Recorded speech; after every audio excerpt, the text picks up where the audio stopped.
Boa noite. Você fica agora com as notícias que são destaque em Minas nesta quinta-feira. Bandidos armados fazem arrastão em shopping e obrigam vítimas a se ajoelhar e se abraçar para evitar reação. 13 detentos tentam fugir da penitenciária Nelson Hungria. Foi a quarta tentativa neste ano. E BH, a capital dos bares, está reduzindo a vida noturna por medo da violência. Esse é o assunto do nosso comentarista Carlos Lindenberg. Moradores da região oeste da capital reclamam de erro na sinalização em uma avenida muito movimentada, onde atropelamentos são frequentes. Supremo Tribunal Federal derrubou a liminar que exigia que o governo de Minas pagasse os professores no 5º dia útil do mês. O Ministério Público Estadual abre inquérito para apurar o uso de jatinhos pelo prefeito de Belo Horizonte. Atlético vence o Paraná em noite de muitas defesas de Vitor. E o Cruzeiro voltou para casa derrotado por 2-0 pelo Corinthians. E hoje é quinta-feira, dia de darmos dicas de cultura para o seu final de semana. Mais informações sobre essas e outras notícias a partir de agora.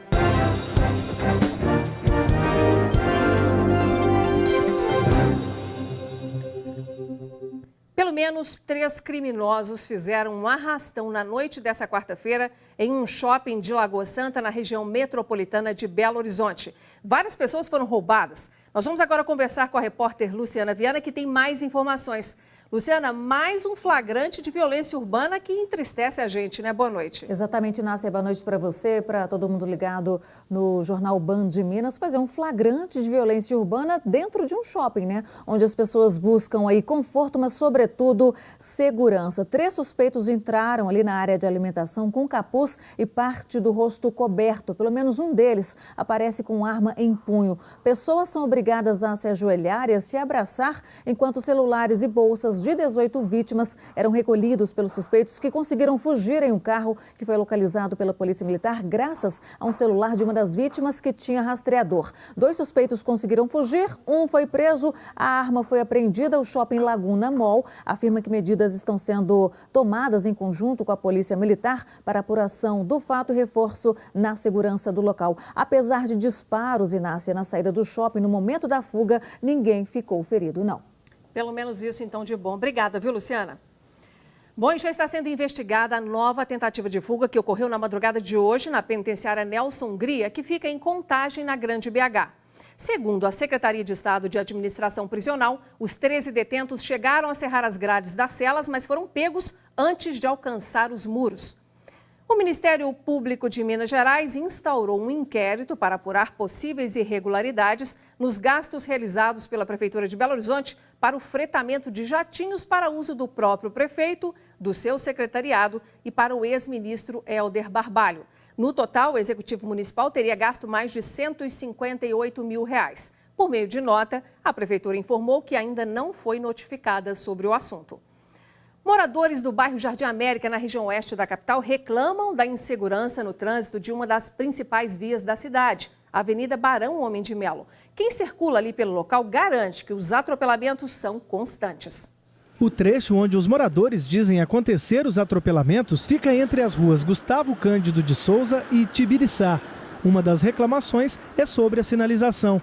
Neste cruzamento, o sinal abre para os veículos que seguem no sentido centro e também para os pedestres que atravessam a pista contrária.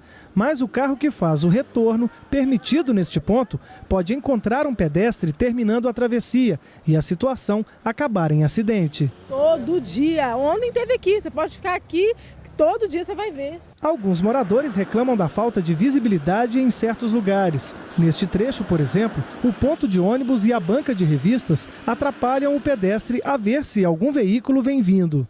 O pedestre, ele se confunde, porque ele vê o sinal fechado e ao atravessar, ele pensa que o semáforo está totalmente fechado e é atropelado. Um pouco mais à frente, uma UPA e uma escola demonstram a necessidade de uma maior atenção. Por aqui é o tempo de abertura do semáforo para pedestres que preocupa. Um outro cruzamento que vem trazendo preocupação para quem mora aqui perto da Avenida Barão Homem de Melo é esse aqui, com a rua Conselheiro Joaquim Caetano. Por aqui, os atropelamentos já acabaram em morte. O pastor foi atravessar na pista lá na faixa, o motoqueiro veio e jogou ele do lado de cá, ele veio a falecer, foi morte instantânea. Além dos problemas de sinalização, flagramos ainda a falta de atenção de motoristas e principalmente de pedestres, que atravessam fora da faixa com muita frequência. Esta mulher, acompanhada de crianças, até passa pela faixa, mas ignora o sinal de pedestres. Quando eu não paro para pensar o que eu estou fazendo, eu transtorno tanto para o motorista como para mim como pedestre, né? Na manhã de hoje, uma comissão de moradores e uma de técnicos da BH Trans estiveram no local. Eles não gravaram com nossa equipe, mas disseram que um estudo será feito sobre todos os pontos. Por meio de nota, a BH Trans informou que vai realizar um estudo técnico para melhorar a sinalização de trânsito, além de ajustar a programação dos semáforos para melhorar a travessia de pedestres. Bom, gente, não custa lembrar que não basta aí a gente ter regras para que o trânsito fique seguro, não é isso? Mas elas têm que ser cumpridas por todos nós, ou seja, motoristas e pedestres têm que fazer a sua parte. O Supremo Tribunal Federal derrubou a liminar obtida pelos profissionais da educação de Minas Gerais que obrigava o governo do estado a pagar os salários integralmente no 5º dia útil de cada mês. Quando o Tribunal de Justiça de Minas concedeu essa liminar, o argumento foi que o fracionamento e o atraso dos salários ofendem os princípios da boa-fé, da segurança jurídica e da dignidade humana. Há 2 anos e meio, o governo de Minas não paga em dia. O Sindicato Único dos Trabalhadores em Educação de Minas Gerais vai recorrer da decisão do STF. 4 bilhões de reais. Esse é o valor que a mineradora Vale já gastou com indenizações, reconstruções e com a recuperação de áreas degradadas depois daquele grande acidente, desastre natural mesmo ali de Mariana. Segundo a direção da empresa, os processos devem ganhar mais agilidade. O presidente e alguns membros da Fundação Renova se reuniram com a imprensa para fazerem um balanço do processo de recuperação das áreas atingidas pelo desastre de Mariana. Um ponto positivo foi o avanço do novo sistema de governança. A participação formal das comunidades e dos atingidos em todas as instâncias de governança. Todas as instâncias de governança significa o Comitê Interfederativo, que é quem define as deliberações de tudo que a Fundação tem que fazer, as câmaras técnicas que fazem as discussões de conteúdo, o Conselho Curador da Fundação, que acompanha a execução das atividades, dos orçamentos, e o Conselho Consultivo, que é um órgão que representa a sociedade nas diferentes discussões que a gente tem. Questionado sobre o motivo de só agora os atingidos pela tragédia terem ganhado espaço, o presidente falou sobre aprendizado. No início, a própria sociedade não estava organizada para ter essa participação. Então, sempre se acreditou que esse é um processo que ia ter que ter melhorias contínuas. Chegou o momento dessa melhoria se consolidar. A definição de como ela se dá é bastante complexa e por isso que levou um bom tempo para que ela chegasse a esse ponto. Até o momento já foram gastos cerca de 4 bilhões de reais com indenizações, reconstruções e recuperação de áreas degradadas. A ideia é que a partir de agora as decisões sejam mais precisas para que todo o processo tenha mais celeridade. Tem planos ótimos aí para serem realizados e que a gente não encontra canal para fazer. Quem sabe isso seja um aprendizado que possibilite que o Vale se transforme, o Vale do Doce se transforme e tenhamos uma visão de futuro muito mais positiva do que simplesmente reparar o que foi estragado. Moradores e comerciantes da região norte de Uberlândia, no Triângulo Mineiro, reclamam da falta de segurança. A polícia, por outro lado, afirma que os casos de violência diminuíram. Imagens da câmera de segurança mostram o momento exato da ação dos bandidos neste estabelecimento. Eles chegaram e tentaram arrombar o cadeado. Quando viram as câmeras, tentaram disfarçar. E após um tempo, cobriram os equipamentos e continuaram com o furto. Já é a 4ª vez que o dono deste estabelecimento passa por isso. 3 furtos e um roubo à mão armada. 3 elementos entraram pela porta da frente, arrombaram os cadeados e começaram a levar as coisas. Inclusive, eles ficaram 2 horas aqui dentro, que foi que as filmagens demonstraram lá das câmeras. O total do prejuízo? Em torno mais ou menos de R$12 mil. E este casal foi vítima de violência. Você chega em casa e vê todas as suas coisas que você trabalhou e lutou revirado, as pessoas entram sem um pingo de respeito, deixa um mínimo de dignidade, chega e deixa o negócio totalmente virado do avesso. Muito ruim.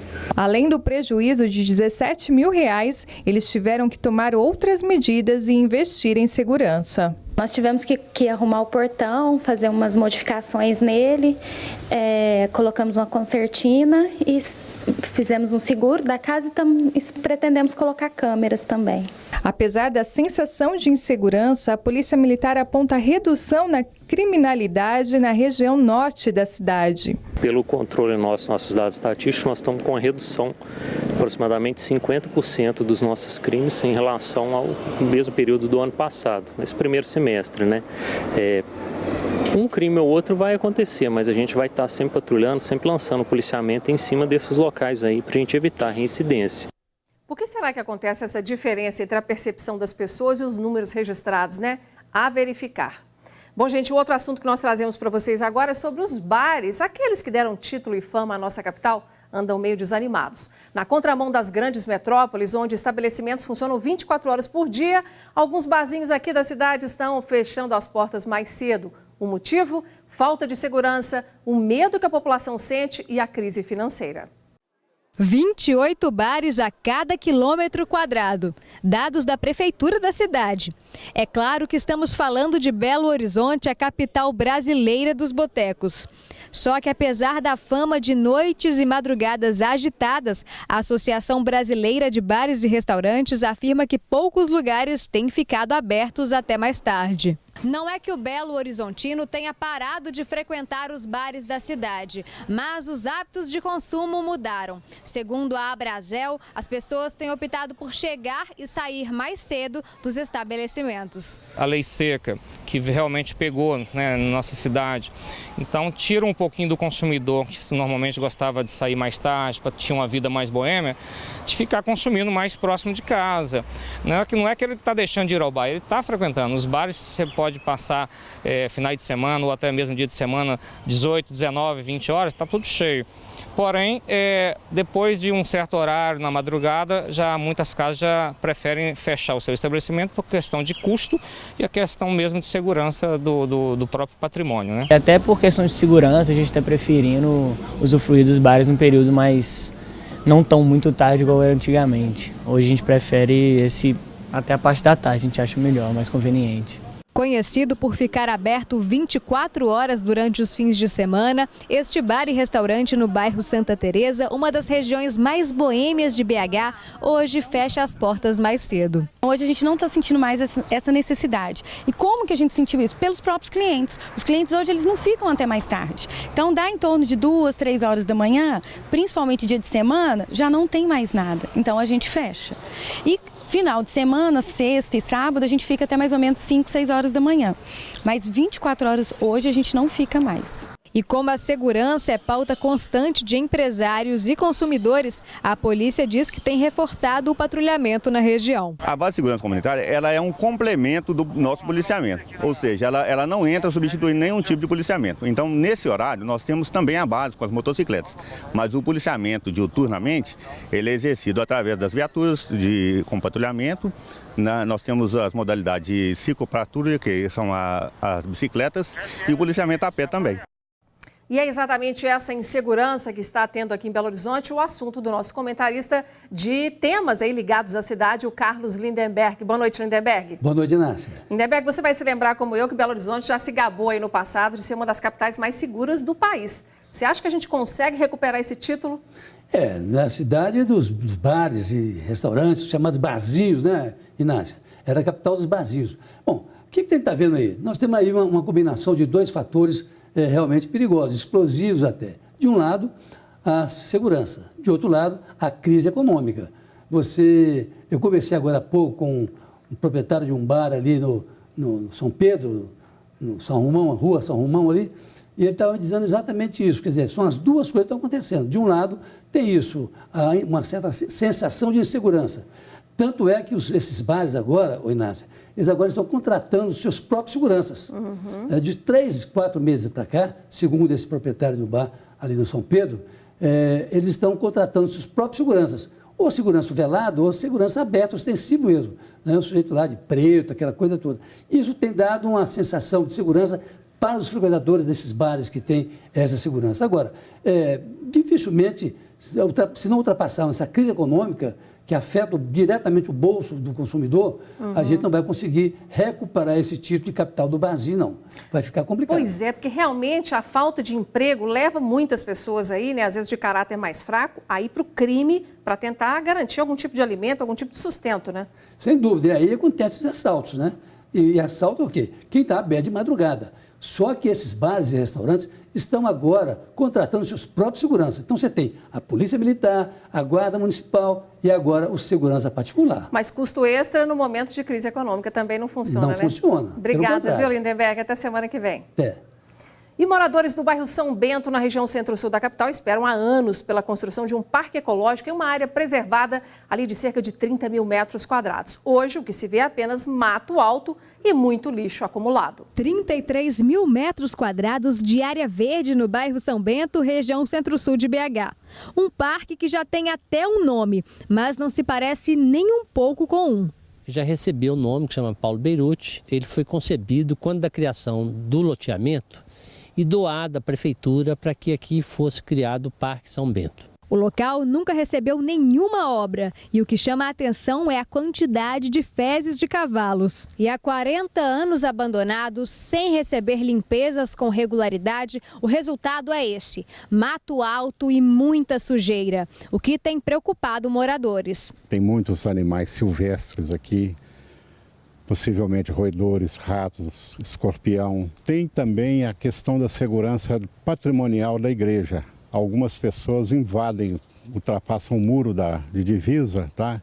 Invadem a área da igreja e furtam pertences da igreja. Os moradores do bairro se mobilizaram e em 2015 conseguiram aprovar uma obra no valor de R$1.800.000 por meio do orçamento participativo.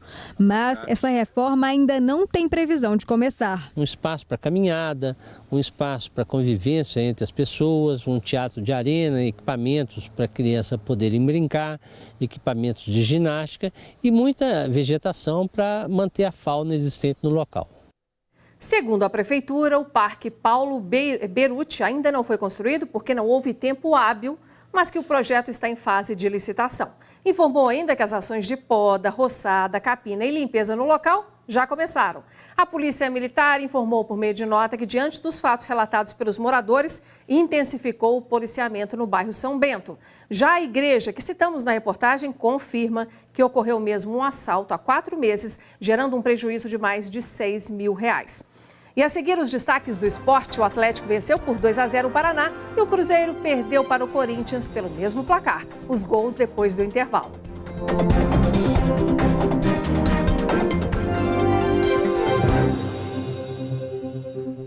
Estamos de volta e o assunto é futebol. O Atlético subiu para o 3º lugar no Campeonato Brasileiro depois de vencer o Paraná no Independência ontem à noite. Foi uma vitória importante para o time mineiro se manter no G4.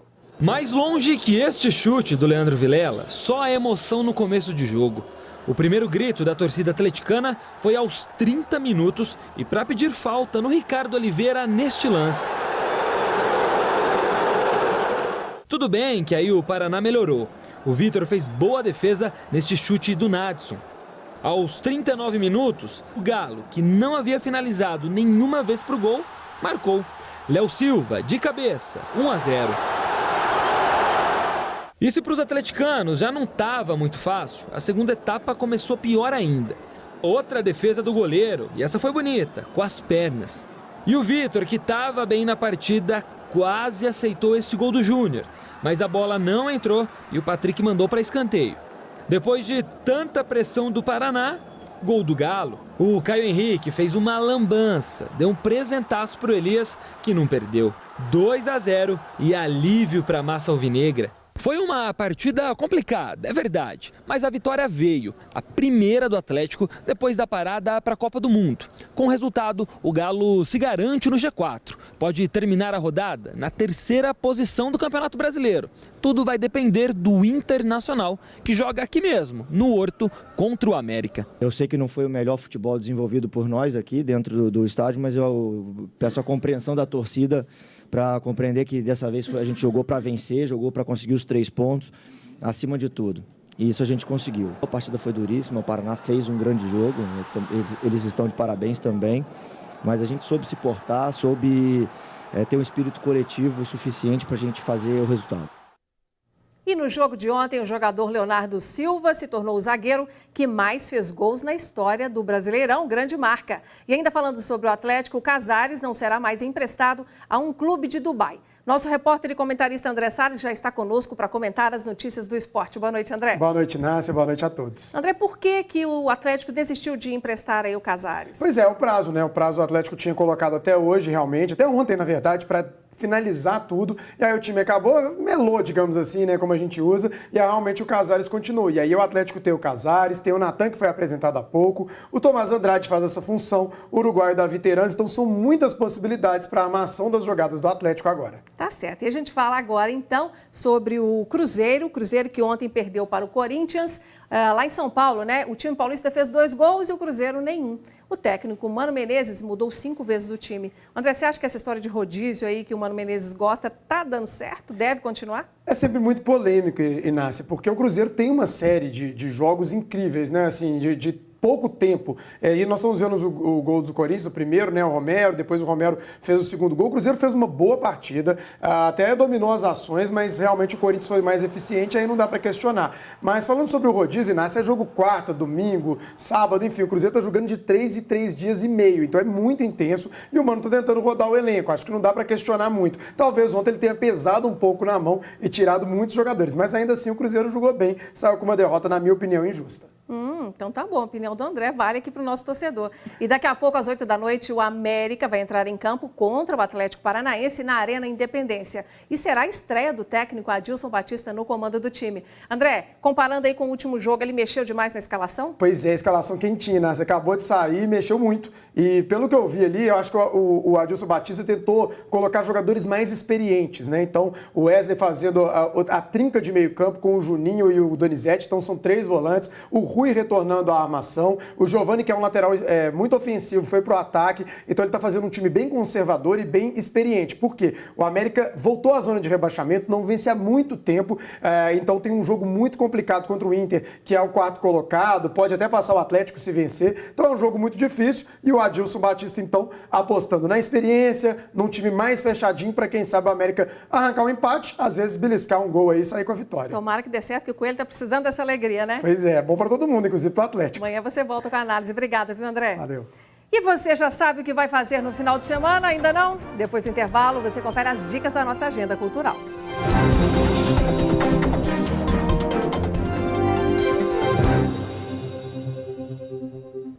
Hora de você ficar por dentro da programação cultural no final de semana com as dicas da nossa agenda cultural. Os destaques com a Luciana Viana. Ação e aventura na telona, uma corrida contra o tempo depois que uma missão dá errado. E dessa vez, a missão impossível acontece em Paris. Para a criançada ainda em férias, o espetáculo Chapeuzinho Vermelho, com um diferencial. O ponto de vista de cada um dos personagens da história, de forma lúdica e com temas importantes para o mundo de hoje. O Rei Leão entra em cena em um musical baseado em um dos maiores sucessos da Broadway. 15 atores dão vida ao maior clássico infantil da Disney, com figurinos e cenários grandiosos, músicas cantadas ao vivo, belas coreografias e efeitos especiais de som e luz. O espetáculo é diversão para toda a família. Você já parou para pensar no que acontece no interior do nosso organismo? E como seria olhar algumas partes do corpo com um microscópio e tudo mais? Uma exposição aqui na capital traz obras artísticas para que você possa vivenciar essa experiência de uma forma diferente e sensorial. As obras de 30 artistas brasileiros estão na exposição Entre Acervos, aqui na capital mineira. São trabalhos em instalações, esculturas, objetos, desenhos, gravuras, fotografias e muito mais. No espetáculo Muito Louca, o universo complexo das relações humanas, onde são discutidos o passado, as frustrações amorosas, entre risadas, superstições, segredos, lágrimas, farpas e picuinhas, 2 amigas relembram o passado em comum. O apaixonante movimento que projetou internacionalmente grandes músicos como Tom Jobim, Vinícius de Moraes, Carlos Lira, Roberto Menescal, entre outros tantos, completa 60 anos e ganha uma homenagem com Cadu de Andrade, o melhor da bossa nova. Para quem está com saudade da cantora e compositora Marina Lima, ela se apresenta neste domingo aqui na capital. Programe-se, divirta-se. E eu faço agora aquele convite para você conversar mais com a gente aqui com a nossa equipe do Jornal Band Minas pelo Band Zap. Anota aí, 31 99 772 7663. Denuncie tudo que está te incomodando por aí, combinado? O nosso jornal fica por aqui. Eu quero agradecer a sua audiência hoje e amanhã estaremos de volta. Até lá e boa noite.